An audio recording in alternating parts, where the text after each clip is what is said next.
Hello there. This is the channel Enough of Propaganda. I'm Elena. Welcome back to my channel. Today is a nice day here in British Columbia, and I decided to make a little video. Just talk about why I'm doing what I'm doing, and what is my opinion about Russia and the war in Ukraine, and what and how the person who is originally from Russia and Russian citizen as well as Canadian feel about this war and about what is happening and the situation with Russian people. How things are. I can say that I never experienced in Canada or in States or wherever I'm traveling hatred towards Russians. So most of it basically Russian propaganda, or with Russian Z patriots who supporting Putin's fascist illegal regime and thinking that is killing other people is a good idea. Experienced, well, they deserve to experience that then. I have lived in USSR, I have lived in Russia, and I live in Canada for 20 years now. I can say that the difference is huge. When I came to Canada over 20 years ago, I noticed a huge difference. People here live free, they can express their opinion, they can question and criticize the government, they can use democracy, and I proved it myself by doing so. And it is all possible. In democratic countries, it is all possible. People who never experienced living in the dictatorship just simply have no idea what it's like. Some people I heard in Canada saying, oh, we live in a dictatorship, oh, this and that. This is not true. It's not even close to be true, because if that would be a dictatorship, they would be in jail by now, as people in Russia who dare to criticize Putin. And my point is, what I'm doing is my duty as a citizen, Russian citizen and Canadian citizen, to fight Russian illegal regime, Russian aggressive war in Ukraine, and help in Ukraine is my duty as a citizen, as I feel it. Plus, I have been researching this war for over 10 years, since this war started in 2014. Before that, Russia was fighting wars in Chechnya, which is a little republic inside Russian Federation. At the time, I didn't know much about it, but now I do. And also there was wars in Georgia, there was war in Syria, the war in Ukraine started in 2014. So I had lots of examples, but only on the war in Ukraine. When it started in 2014, I really realized and understood how much we were lied to in the USSR and in Russia. In the USSR, we experienced a whole bunch of propaganda and lies about USSR is guarantor of peace, we are for peace. It was such a peaceful country, just everybody else wanted to attack us. If we knew that USSR had the nuclear arsenal which could destroy world 30 times, what peaceful country? There is no even question about being peaceful country. No peaceful country need nuclear arsenal which could destroy the world 30 times. This is just simply not possible. So, but only during the war in Ukraine I realized how horrible Russia is, how much war crimes it's committing, and so on. And the information was coming from a whole bunch of different sources. At the time, I was still watching Russian news, somewhat Russian news and Russian media. And also I watched foreign news and foreign medias, which is, for me, domestic, kind of Canadian news, American news. Canada has news from all over the world. That is why it isn't fair to say to me that, oh, you just watched one thing and you decided. No, I watched a lot of it. Plus, I watched what people filmed in their cameras at the time, what happened on Maidan, what happened in Ukraine. I didn't have at the time as many people in Ukraine who I personally know now, but at the time, lots of things I could see for myself. For example, Vice News and Simon Ostrovsky, who speaks Russian very well, was filming a lot of whole series Russian roulette about what is happening in Crimea and so on. Before even Putin admitting it himself, Ostrovsky proved that it was Russian people who pretend to be little green men and trying to make a view that it was Ukrainian idea to fight for something, it was some sort of internal conflict. I proved without any doubt in my videos that there was no internal conflict. There were few meetings, most of them organized by Russia and Russian citizens, who was complaining about Maidan, but nobody was killed, nothing was happening, no cities were bombed, nothing was happening whatsoever. And if in Donbass and Donetsk, for example, lived in Donetsk and around maybe 4.5 million people, and maybe 1,000 showed up in the meeting, it's a drop of water in the sea. They didn't represent anybody. There was no any questions of referendums or separation or anything like that, which is again I proved in my videos. You have whole playlist on the war in Ukraine 2014, whole playlist on Girkin Strelkov, for example. You're welcome to educate yourself. I provide the sources either in description of the video or in pinned comment below, so people could check 5 or 6 sources and not really checking thousands and hundreds what I did. It was a lot of information during the years. And it proved to me what horrible thing Soviet Union was, what horrible thing Russia was. And Soviet Union was never communist or socialist. It was always a dictatorship slash cult. And it was an empire. So was Russian Empire before Soviet Union. And so is Putin is building now. Most countries realize that to be an empire is bad in every way.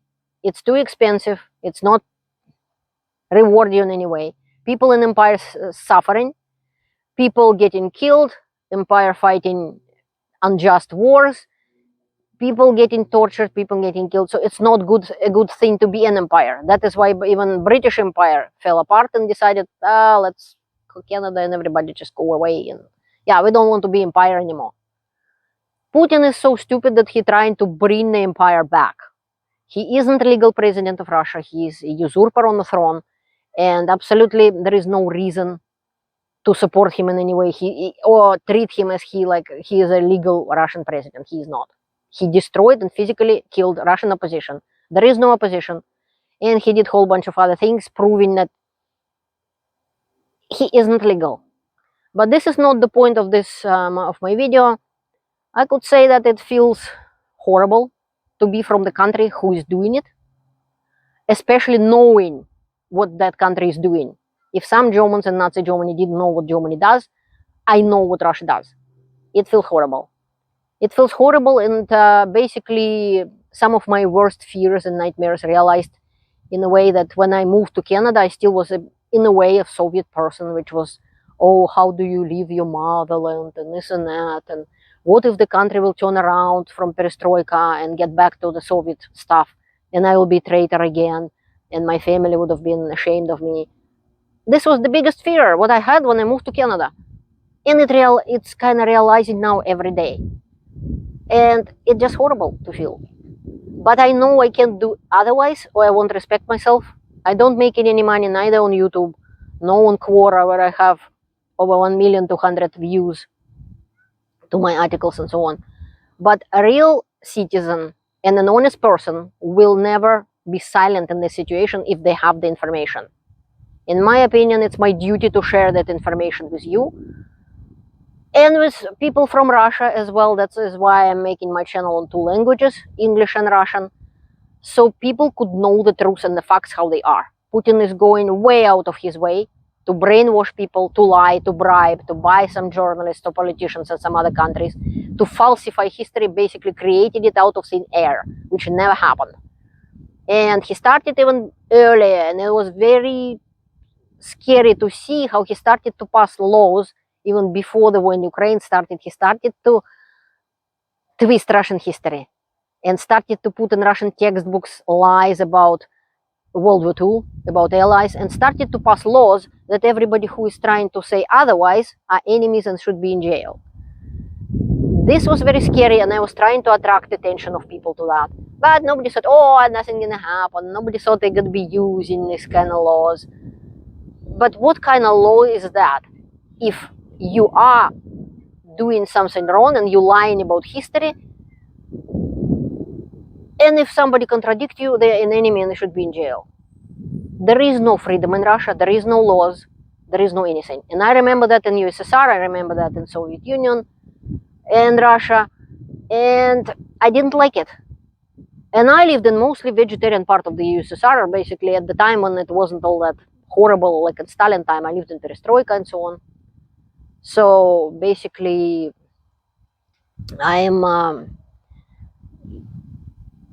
I experienced this. Many people in the West didn't. So I'm trying to explain it to people so they know what it is like to live in that kind of country. When you're afraid to say something, when your parents telling you one thing at home and say, oh, don't tell it in school. Now the same thing is happening. Some girl draw a picture against the war in Ukraine, and her father got arrested and get to jail. So what my worst nightmare was that these times will come back. It's now a reality. They are coming back. And if we will not be defending our democracy here in Canada, in the United States, in other countries, this can happen to us and happen very quickly. That is why I'm talking about Russia and telling my stories about Soviet Union, about Russia, about Ukraine, to show people that there are facts and the world know facts, and there is thin air. And the world knows the facts. And we have to preserve what we have. We have to preserve democracy. We have to fight for our democracy. It's not something which magically will appear by itself. No, it wouldn't. Even many people believed it. It isn't true. I believed USSR is a good thing. It wasn't true either.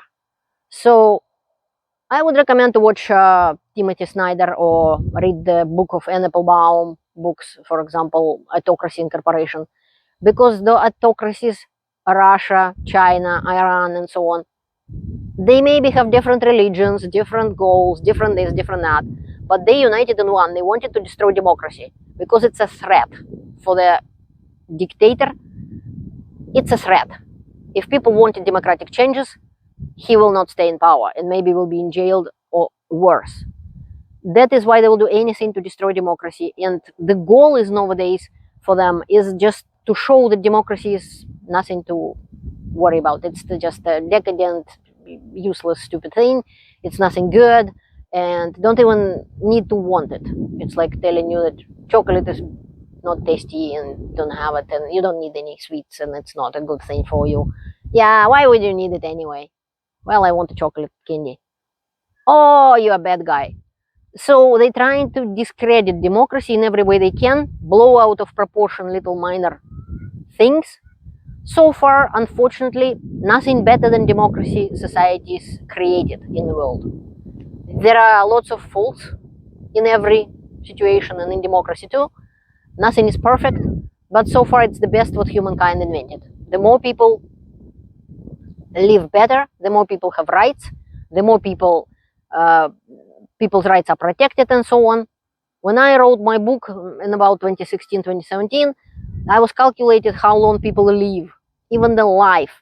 Russian men and women living from 8, 9 to 16 years shorter than, for example, Canadians, and of course, not as happy. And recently I had a conversation with some a guard who is working in Canadian prison. And by the time she told me how Canadian inmates are living, with a TV in every cell, and good meals, and clean clothes, and this and that, and no torture, no anything, I can say that many Russian pensioners who never committed any crime would love to live in Canadian prison as an inmate, because they would live way better than they live in now. And there is no question about it that democratic Canada is way, way better than USSR or Russia or any of the dictatorships. It's just uncomparable. It's so much better in every way. Yeah, we might complain about this and that, but it's up to us to change it. We can, and I tried myself, and I did. So use your democracy, protect your democracy, and help Ukraine, because Ukraine is doing it for us right now. If Putin wouldn't be stopped in Ukraine, he will go further. And all my experience of my life in the USSR, in Russia, from different places, Volgograd, Black Sea coast, Siberia, traveling across the country by train for days at a time, every couple of years. And I have been in many places in Russia, and I can say, yeah, people still be happy and this and that. It's just life. People were happy during the war. They're trying to find the happiness wherever they can. But nothing what Russia says is true. Neither about economy, nor about war in Ukraine, nor about anything. We need to stop Putin, because he is trying to destroy our world based on rules, human rights, and law. And people kind of there are losers in every society, and in a way, I mean losers, not people who just lost anything. I just mean low lives who doesn't have any morals and who doesn't achieve anything not because they had reasons to, just because they're not good enough. Of course, for some reason, this type of people, for some reason, are thinking that if dictator will come to power, they will be on top and they will be the rulers. It's highly likely it will not. Even those collaborators to Russia in Donbass, for example, which were Russian citizens, I have the whole video about leaders of so-called separatists in Donbass, they were killed by Russia eventually because they was not necessary anymore. The stupid thing is happening in Georgia right now. Russia doesn't need collaborators.